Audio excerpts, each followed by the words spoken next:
Dealer అయినా సరే ఒక్కసారి అందరూ ఆలోచన చేయండి. వాళ్ళు తక్కువ ఇస్తున్నారు, వీళ్ళు తక్కువ ఇస్తున్నారు అని చెప్పేసి నేను ఇది వీడియో ఎందుకు చేస్తున్నానంటే, నాకు ఈ మధ్య కాల్స్ కూడా వస్తున్నాయి. సార్ వాళ్ళు 1,03,000 ఇస్తున్నారు, సార్ వీళ్ళు ఇస్తున్నారు, వాళ్ళు ఇస్తున్నారు. రేపు పొద్దున వీళ్ళందరూ వెళ్ళిపోయే వాళ్ళే.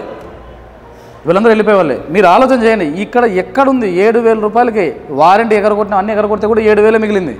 7,000 బండి కొని నేను మీకు ఇస్తే, పోనీ మీరు ఇంకో చోట తెచ్చుకుంటే 1,03,000 అనే చోట ఎక్కడుంది వెహికల్ కాస్ట్?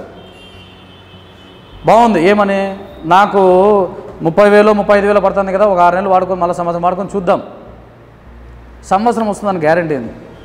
మీరు కొంటా ఉండేది మొత్తం రీఫర్బిష్డ్ మోటార్ కానీ కంట్రోలర్ కానీ ఇవన్నీ కూడా. ఆ కంపెనీ ఏంది, ఎవరైనా కూడా ఒక బండి మీద స్క్రాప్ ఐటమ్ అమ్మి ఒక 1,000 రూపాయలు తీసుకుంటూ నెలకి ఒక 1000 బళ్ళు అమ్మితే కూడా ఎంత అవుతుంది? 10 lakhs ఇంటూ 12 months 1,20 lakhs. దాని తర్వాత ఎక్కడ ఉంటారు ఇంక వీళ్ళంతా? ఎక్కడ ఉంటారు? చాలు ఇంకా 1,20 lakhs వచ్చింది, ఇంకేం కావాలా? కొన్నవాని పరిస్థితి ఏమి, డీలర్ల పరిస్థితి ఏమి? ఈరోజు ఉండి రేపు బోర్డు తిప్పేస్తే, ఆ కంపెనీ ఈరోజు లేదనుకుందాం, మీరు ఏదో కొన్నారు, రేపు ఆ కంపెనీ లేదు అంటే మీరు కస్టమర్లకు ఏం సమాధానం చెప్తారు?